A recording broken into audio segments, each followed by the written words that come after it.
오늘 창세기 20장 5절에서 7절까지 말씀으로 아브라함을 생각하사 두 번째 시간으로 말씀을 드리도록 하겠습니다. 우리 지난주에 하나님께서 소돔과 고모라를 멸하셨습니다. 하나님이 그 와중에 롯과 그 자녀들을 구원하셨습니다. 그러면서 하나님이 롯을 구원하시면서 하나님이 아브라함을 생각하사 구원하셨다라고 하였습니다.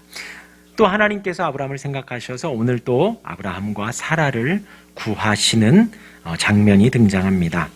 오늘 말씀은 지금 이 시기에 한 24년여 전에 애굽에서 바로 앞에서 아브라함이 실수하였던 장면이 생각나게 하는 사건입니다. 당시 아브라함은 75세였고 성경에 그 기록된 바에 의하면 사라가 아리따웠다라고 기록을 합니다. 그런데 지금 오늘 20장에서는 사라가 아름다웠다라는 표현은 들어있지 않습니다. 그리고 이제 21장에서 아브라함과 사라가 이삭을 낳는 장면이 등장하면서 오늘 20장은 이미 아브라함이 99세 혹은 100세 정도의 나이가 되었다는 것을 알 수가 있습니다. 그러니 사라는 이미 여성의 경수조차도 끊어진 상황임을 알 수 있죠. 당시의 사건과 24년 전에 바로 앞에서의 일과는 비슷한 상황이지만 전혀 다른 상황이 됩니다. 장소는 블레셋 땅 그랄이라는 지역이고 왕은 아비멜렉입니다. 아브라함은 동일하게 사라를 누이라고 합니다. 자기 아내를 자기 여동생이라고 표현을 한 것이지요. 그렇기 때문에 아비멜렉은 사라를 아내로 맞이합니다. 이는 여인으로서 사라가 바로 같은 경우는 사라가 아름다웠기 때문에 아내로 취하였지만 지금 이 상황 같은 경우는 주석서에 이제 이야기하기를 아브라함이 이제 부자였기 때문에 정략적으로 두 가문이 합쳐지는 것 정도로의 결혼을 생각을 하는 것입니다. 그러니까 아비멜렉이 정치적으로 사라를 취하였다라는 것이지요. 여인으로 취하려 하기보다도 정치적으로 아브라함과 그런 동략적인 관계를 맺으려고 했다는 것입니다. 아무튼 그렇게 사라가 아비멜렉과 같이 있게 됩니다. 이어서 오늘 읽은 본문 말씀이 하나님이 나타나셔서 아비멜렉을 막으시는 장면입니다. 하나님이 또 나타나셔서 아브라함에게 진실을 고하라고도 합니다. 마지막으로 오늘 20장 마지막은 하나님이 아브라함에게 기도하게 하시고 아비멜렉의 집에 모든 태를 열어주시는 장면으로 20장이 마무리가 됩니다. 세 가지를 생각할 수 있는데 하나는 하나님이 아비멜렉에게 나타나셨다라는 것을 말씀드릴 수 있습니다. 오늘 20장의 말씀을 이끌어 가시는 분은 하나님이십니다. 그런데 하나님이 아브라함과 대화하시는 것이 아니라 이방 사람 아비멜렉과 대화하는 장면이 오늘 20장의 대부분의 내용입니다. 아브라함을 구원하신 하나님의 모습을 볼 때 믿는 이제 요 20장의 장면을 쭉 읽어보면 같은 아브라함도 믿음의 조상이고 우리도 믿음의 사람들인데 그 모습은 사실 좀 부끄럽기까지도 합니다. 하나님께서 아비멜렉에게 나타나셨고 하나님께서 아비멜렉을 깨닫게 하시는 거예요. 그 중에 우리가 주목할 것은 아비멜렉은 하나님께서 자신이 사라를 데려온 곳에 대해서 당당하게 이야기를 한다는 것이지요. 사라가 아브라함의 누이라고 말해요. 오늘 이제 방금 읽은 5절 말씀에 그가 나에게 이는 내 누이라고 하지 아니하였나이까 당당하게 이야기하는 거예요. 그 여인도 그는 내 오랍이라고 하였습니다. 나는 온전한 마음과 깨끗한 손으로 이렇게 하였나이다 라는 거예요. 하나님께 당당하게 자신을 고하는 거예요. 내가 온전한 마음으로 하였고 깨끗한 손으로 하였다라는 것이지요. 사실 우리가 생각을 하면 아브라함이 믿음의 조상이에요. 아비멜렉은 이방 사람입니다. 이 대화는 아비멜렉과 하나님이 하셔야 할 것이 아니라 아브라함과 하나님이 해야 하는 것인데 하나님이 아브라함에게 나타나신 것이 아니라 이방 사람 아비멜렉에게 나타나셨다는 것이죠. 그러니까 6절 말씀에 하나님이 그에게 말하되 내가 온전한 마음으로 이렇게 한 줄을 나도 알았으므로 라는 거예요. 하나님은 우리의 모든 마음을 아십니다. 그렇죠? 절대로 그것을 의심하시면 안 돼요. 그리고 착각하시면 안 됩니다. 우리가 사람은 속일 수 있습니다. 우리 학생들이 있으니까 제가 스킬 하나 알려드리면, 숙제를 하다 보면 한 장 이렇게 넘어가기도 하죠. 저희 초등학교 때였던 것 같아요. 제가 그랬다는 건 아니고, 우리 아이들이 이렇게 숙제 한 장 넘어가는 숙제를 하면 여기 한 바닥을 다 쓰고 넘어가야 되잖아요. 그런데 이제 영악한 아이들이 요걸 안 쓰고 요 뒷장 3줄만 써서 공책을 내는 거예요. 그럼 우리 선생님은 아시는지 모르시는지 참 잘했어요. 도장을 딱 찍어주곤 했습니다. 사람은 속일 수 있습니다. 진실하게 속일 수 있어요. 우리가 사람은 속일 수 있어요. 부모도 어떻게든 속일 수가 있습니다. 그런데 하나님을 속일 수 없다는 거예요. 이 이방 사람이지만 아비멜렉이 사라를 취하는 데 있어서 온전한 마음과 깨끗한 손으로 하였다라는 것을 하나님이 아셨다라는 것이죠. 하나님이 아신다는 거예요. 우리가 이 자리에 나오는 데에도, 우리가 한 주간 살아가는 가운데에서도 하나님은 우리의 마음 중심을 다 아신다는 것입니다. 하나님의 백성이니까 알고 하나님의 백성이 아니니까 모르고가 아니라, 하나님은 우리 사람 모두를 만드셨기 때문에 우리 사람 한 사람 한 사람의 마음을 다 아신다라는 것이지요. 그래서 내가 너를 알기 때문에 너를 막아서 범죄하지 않도록 하였다라고 합니다. 그런데 여기에서 표현이 6절에 그 3번째 줄에 보면요, 내가 온전한 마음으로 이렇게 한 줄을 나도 알았으므로 너를 막아 내게 범죄하지 아니하게 하였다라는 거예요. 지금 사라와 아비멜렉이 있습니다. 그리고 아비멜렉은 사라를 취하기 위해서 그 밤에 있는데, 하나님이 그 밤에 아비멜렉에게 나타나셔서 너 그렇게 하지 말아라 라고 경고하시는 거예요. 그러니까 아비멜렉이 나는 순전한 마음으로 그렇게 했습니다. 하나님이 다 안다. 그런데 여기에서 하나님이 뭐라고 하시냐면, 내가 너를 그래서 지금 막고 있는 것이다. 그런데 우리는 생각하기를 이렇게 둘이 있어서 내가 이 사람에게 잘못을 하는 것인데, 하나님은 뭐라 표현하느냐? 지금 내게 범죄하는 것을 내가 막으려 하는 것이라는 거예요. 우리가 사람에게 잘못하는 것이 사람에게만 잘못하는 것이 아니라 하나님께도 잘못을 한다라는 것이에요. 타인에게 범죄함이 하나님께 범죄함이 될 수 있다는 것입니다. 타인을 괴롭히고 힘들게 하는 것이 단순히 그를 힘들게 하는 것뿐이 아니라 하나님을 향해 범죄하고 하나님께 죄를 짓는다는 것입니다. 물론 여기에서는 간음이라는 아주 좀 성경에서 주요하게 다루는 죄를 말하는 것이지만, 우리가 사람에게 대해서 잘못하는 것도 그냥 그 사람에게만 잘못했다라는 것으로 끝나는 것이 아니라 우리가 1차적으로는 하나님께 범죄함이 된다는 것입니다. 우리가 요셉의 이야기를 알고 있습니다. 요셉이 형들에 의해서 팔려가지고 보디발의 집에서 종의 일을 하고 있을 때에 보디발의 아내가 요셉을 유혹합니다. 이때도 요셉은 똑같은 말을 하지요. 보디발의 아내를 범하는 것이 하나님께 죄를 짓는 것이다 라는 거예요. 우리도 마찬가지입니다. 이 세상을 살아가면서 누군가를 괴롭히고 힘들게 하는 건, 물론 여기 계신 우리는 그렇게 하지 않으려고 노력을 하지요. 그런데 이해관계가 얽혔을 때 내가 막심한 손해가 눈앞에 있을 때에는 사실 이렇게 다른 사람을 무시하기가 어렵지 않고 쉽게 되지요. 중요한 건 남에게 우리가 범죄하고 힘들게 하는 것이 1차적으로는 하나님께 대하여 잘못을 하는 것이라는 거예요. 누군가를 힘들게 하는 것, 인간적인 부분에서의 일로 끝나는 것이 아니라 이 모든 것이 하나님께 죄를 짓는 것이라고 생각하며 우리가 하루하루 살아가야 하겠습니다. 그리고 이제 하나님이 막으시는 두 번째 이유는 하나님의 큰 계획 속에서 사라의 위치가 있지요. 하나님의 구원의 계획을 이루어가는 가운데 아브라함과 사라는 그냥 믿음의 사람이 아닙니다. 믿음의 조상이에요. 이제 아브라함과 사라를 통하여 이삭이 나오고, 이삭이 야곱이 12 자녀를 낳는 그런 하나님의 계보를 이어가야 하는 아주 중차대한 역할을 해야 하는데, 이 이방 사람 아비멜렉에 의해서 그것이 멈춰지면 안 되지요. 그래서 하나님이 구원하시는 이유이기도 합니다. 하나님과 아브라함과 사라 사이에 하나님이 허락하실 그 큰 일들, 그 구원의 일들을 지금 아비멜렉이 뭐 순한 마음이건 선한 마음이건 어쨌든 간에 그것을 지금 가로막고 있는 거예요. 그래서 하나님이 나타나셔서 친히 현몽하셔서 아비멜렉에게 이 모든 일을 막고 계시는 것입니다.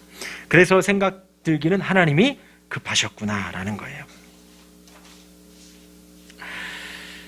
그리고 나서 이어서 하나님이 아브라함에게도 나타나십니다. 하나님께서 강권적으로 아비멜렉을 범죄하지 않게 사라를 보호하시고 나서 또 아브라함에게 말씀을 하십니다. 그러면서 아브라함에게 변명을 하도록 하는데 그것이 참 구차합니다. 첫 번째, 이곳에 지금 이 지역에는 하나님을 두려워함이 없다. 그래서 사라로 말미암아 내가 죽을 것 같다라는 게 첫 번째 이유였어요. 그러니까 사라는 팔려가든지 말든지 나는 죽을 것 같아서 내 목숨 부지하기 위해서 내 아내를 그렇게 했다라는 거예요. 두 번째는 그리고 진짜 내 이복 누이이기도 하다. 그런 말을 하는 거죠. 생각을 하면 그렇습니다. 만약에 뭐 우리 같은 표현으로 하면 아브라함이 이 일이 지나고 나서 나중에 얼마나 부끄러웠겠어요. 뭐 요즘 젊은 사람들 표현으로 이불킥할 사건인데 지금 우리가 봐도 이 시대에 봐도 참 아브라함이 못났다라고 생각이 들어집니다. 정말 부끄럽습니다. 아비멜렉은 하나님 앞에 당당하여서 나는 지은 죄가 없다라고 하는데 하나님의 사람 아브라함이 지금 되도 않는 변명을 하는 것입니다. 자기 생명을 연장하기 위해서 아내를 보내고 그 와중에 하나님의 이름까지 언급을 하면서 지금 이 위기를 모면하려고 하는 것입니다. 그러나 하나님께서 아브라함을 구원하시면서 아브라함의 연약함을 드러내시는 거예요. 지금 이 아브라함의 20장에서 아브라함의 이 부끄러운 모습, 연약한 모습. 근데 우리가 생각을 하면요. 18장에서 아브라함의 믿음이 자라가지요. 지나가던 사람을 초청해서 영접하고 식사를 극진하게 대접을 합니다. 일면식도 없는 사람을 극진하게 대접하는 믿음의 모습을 보여줍니다. 또한 하나님은 그 자리에서 아브라함과 식사하면서 하나님의 깊은 뜻을 보여주십니다. 소돔과 고모라에 대한 심판의 일들을 이야기를 하죠. 그리고 아브라함은 거기에서 아주 겸손하고 아주 신앙의 성숙한 표현으로 기도를 하게 됩니다. 그렇게 아브라함을 기억하셔서 19장에서 롯을 구원하셨다라는 표현까지 쓰는 하나님의 그 모습이 나오죠. 그리고 이제 21장에서는 20장 이어서 21장에서는 아브라함과 사라 사이에 이삭이 태어나는 기적을 일으키죠. 둘 다 나이가 많아 임신할 수 없지만 하나님의 강권적인 능력과 역사하심 속에서 아이가 생겨나는 거예요. 그 사이에 지금 20장이 있는데 20장의 모습이 만약에 하나님이 아비멜렉이 실수를 하고 아브라함이 의롭게 표현이 되어서 라고 한다면 제 생각에 아브라함의 위대함이 더 두각될 수도 있었을 것 같아요. 하나님이 아브라함을 통하여 구원의 계보를 이어가시는데 그 사이에 아브라함의 의로움이 더 드러난다면 아브라함이 더 옳고 더 선하고 더 믿음의 모습이 나타난다면 사실 아브라함의 위대함이 더 두각이 나타날 것 같습니다. 믿음의 조상으로 충분히 칭송받으며 여태까지 나왔을 것 같아요. 그러나 성경은 사람의 위대함을 증거하지 않습니다. 하나님의 위대함을 말해요. 불의한 지금 20장에 하나님께서 믿음으로 설득하고 믿음을 주시고 믿음으로 키워가시는데도 또 지금 이번에 실수를 하는데 하나님은 그 불의한 아브라함까지도 실수투성인 아브라함까지도 구원하시고 이제 21장 100세의 능력 없는 아브라함에게 임신을 허락하시는 은혜를 하나님의 전능하심을 나타내시는 것이죠. 하나님의 영광이 무궁무진한 거예요. 하나님의 그 전능하심이 여실하게 드러나는 것이고, 하나님이 아브라함을 긍휼히 여기시고 불쌍히 여기시고 하나님이 아브라함을 용서하시는 장면이 아주 절절하게 드러나는 것입니다. 우리도 마찬가지입니다. 우리 인생을 돌아볼 때 얼마나 구원받을 만한 일을 한 것이 있는지요. 우리를 돌아볼 때에 내가 구원받을 만한 그 어떤 조건이 있는지 돌아볼 만합니다. 그리고 우리는 날마다 매주 모여서 혹은 매일 새벽 저녁 하나님을 찬양하며 하나님을 예배하고 하나님의 말씀을 대하려고 하지만 돌아서면 잊고 돌아서면 세상을 향하여 나아가고 돌아서면 이 아브라함이 한 실수에 100배 1000배와도 같은 실수투성이인 우리의 모습일 뿐이지요. 그런데 하나님은 오늘도 우리를 사랑하셔서 불러주시고 하나님은 오늘도 우리를 용서하여 주시고 오늘을 우리를 용납하여 주시고 우리를 영접해 주신다는 것입니다. 그래서 하나님의 전능하심이 나타나는 거예요. 하나님의 위대하심이 영광 받으시는 겁니다. 그러한 우리를 구원해 주셨으니, 그러한 우리를 용서해 주시니 주님의 은혜가 얼마나 큰지요. 그리고 마지막으로 하나님이 아브라함의 기도를 들으십니다. 마지막으로 20장은 아브라함이 아비멜렉을 위해서 기도하는 장면으로 마무리가 됩니다. 하나님이 아브라함으로 믿음의 조상임을 잊지 말라는 거예요. 그렇게 좀 부족한 모습으로 나타나지만 오늘 말씀 7절 말씀에 그는 선지자라 그가 너를 위하여 기도하리니 내가 살려니와 내가 돌려보내지 아니하면 너와 내게 속한 자가 다 반드시 죽을 줄 알라. 그는 선지자라. 그는 믿음의 조상이라는 거예요. 그는 하나님의 택한 하나님의 자녀라는 거예요. 비록 아내를 누이라 한 것은 잘못이지만 아브라함은 하나님의 택한 선지자고 믿음의 조상이라는 것입니다. 이 기도를 통해서 중요한 것은 이제 우리가 잊지 말아야 될 건 그겁니다. 아브라함이 기도를 하니 이 아비멜렉 가정에 자녀가 생겼다, 태문이 열렸다 해서 우리가 이 아브라함의 기도가 중요하구나라고 우리가 착각을 하면 안 되는 거예요. 지금 7절 말씀에 하나님이 예언하셨지요. 그는 선지자라 그가 너를 위하여 기도할 거야. 그러면 너가 살고 너와 속한 모든 자들이 죽지 않을 것이다 라고 예언하시고 20장의 마지막은 그 예언이 이루어지는 것뿐이라는 거예요. 우리가 방금 알 수 있죠. 아브라함은 능력이 많거나 경건하거나 의롭지가 않아요. 다만 하나님이 그를 택하셔서 믿음을 주시고 인도해 가신다는 것이죠. 그리고 명하셨습니다. 아비멜렉을 위하여 기도하라는 거예요. 그러자 17절 말씀에 20장 17절 말씀에 아브라함이 하나님께 기도하매 하나님이 아비멜렉과 그의 아내와 여종을 치료하사 출산하게 하셨으니 18절 말씀에 여호와께서 이왕의 아브라함의 아내 사라의 일로 아비멜렉의 집에 모든 태를 닫으셨음이러라.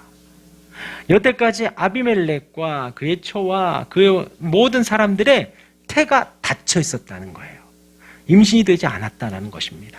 그런데 아브라함이 하나님의 인도하심에 따라서 기도를 하니까 그 모든 태가 열렸다는 것이죠. 그것을 알아야 합니다. 우리는 태의 문이 열리고 닫히고는 사람이 주관하는 것이 아니라는 거예요. 하나님이 주관하시고 하나님이 허락하신다는 것입니다. 아비멜렉의 집에 태의 문이 닫혔고 다시 열리는 상황 속에서 아브라함과 이제 21장에서 아브라함과 사라의 태의 문을 여시는 분도 하나님이시라는 것입니다. 하나님은 이 모든 상황을 통해서 이제 21장에서 이삭을 허락하시는 분이 하나님이신 것을 나타내시는 거예요. 하나님이 충분히 태의 문을 열어서 아이를 허락하실 수 있다라는 것입니다. 이 모든 일의 주관자가 아브라함과 사라가 아니라 거룩하고 경건한 아비멜렉이 아니라 이 모든 일의 주관자가 하나님임을 기억해야 됩니다. 아브라함이 기도했다. 아브라함의 기도에 능력이 있다를 성경이 증거하는 것이 결코 아니에요. 하나님이 아비멜렉의 가정에 태의 문을 여셨다. 하나님이 예언하시고 하나님이 실행하셨다가 더 중요한 문구가 됩니다. 요즘 마가복음을 묵상하고 있습니다. 하나님의 아들이신 또 복음이신 그리스도가 베드로를 부르십니다. 그리고 베드로가 바로 그 말씀에 순종해서 따르기 시작을 해요. 그리고 그 처가로 갑니다. 그 장모가 열병에 걸려 죽을 법합니다. 근데 예수님이 고쳐 주셔요. 이어서 문둥병도 예수님께 나옵니다. 나병 환자예요. 원하시면 깨끗하게 하실 수 있습니다. 문둥병자가 구해요. 주님께 모든 주권을 맡기는 거죠. 깨끗하게 하실, 나를 고쳐주십시오가 아니라 원하시면 주님이 저를 깨끗하게 하실 수 있습니다. 모든 주권을 맡기는 거예요. 우리의 신앙에 이런 마음 자세가 너무나도 중요합니다. 우리의 간구가 있지요. 우리의 기도 제목이 있습니다. 우리의 바람이 있지요. 그런데 바람을 고하는 것이 잘못은 아니지요. 바람을 고하고 우리의 소원과 기도의 제목을 알 수 있지만 그 모든 주권은 주님께 있습니다. 주님이 허락해 주시면 감사하고 허락하지 아니하셔도 감사한 우리의 마음의 자세가 있어야죠. 지금 이 나병 환자의 자세가 그런 거예요. 하나님이신 그분 앞에 나와서 나 제발 고쳐주십시오가 아니라 원하시면 저를 깨끗하게 하실 수 있습니다. 그러자 주님이 깨끗함을 받으라 하시며 나병 환자가 깨끗해집니다. 후에 중풍병자도 마찬가지지요. 일어나 내 상을 들고 가라. 그 사람이 일어나 갑니다. 하나님이 고치신 것이에요. 우리의 순간순간 하나님이 영광 받으십니다. 하나님이 실행하십니다. 우리의 삶이 하나님의 개입이 아닌 것이 하나도 없습니다. 기쁨도 주님이 주시는 것이고 슬픔도 주님이 주시는 것입니다.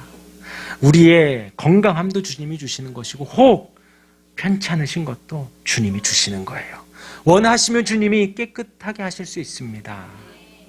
라는 기도가 우리에게 있을 줄 압니다. 물론 저는 여러분들을 위해서 막 기도해요. 건강하셨으면 좋겠고 밤에 잘 주무셨으면 좋겠고 혹이 다 사라졌으면 좋겠고 신경이 안 아프셨으면 좋겠고 이명도 사라지셨으면 좋겠고 건강하셨으면 좋겠습니다 하고 주님께 기도합니다. 그리고 주님께 맡기죠. 주님이 평안함으로 인도해 주시기를. 오늘 하나님께서 아비멜렉의 태의 문을 여신 것 하나님이 허락하신 것이고 이제 아브라함과 사라의 태의 문을 여실 것 아브라함과 사라에게 그것을 알려주신 거예요. 마지막 20장을 마감하면서 하나님이 하실 수 있구나. 우리의 인생을 통하여 순간순간 하나님이 영광 받으시고 하나님이 높임 받으십니다. 아멘. 우리 말씀을 기억하시며 기도하는 시간 갖겠습니다.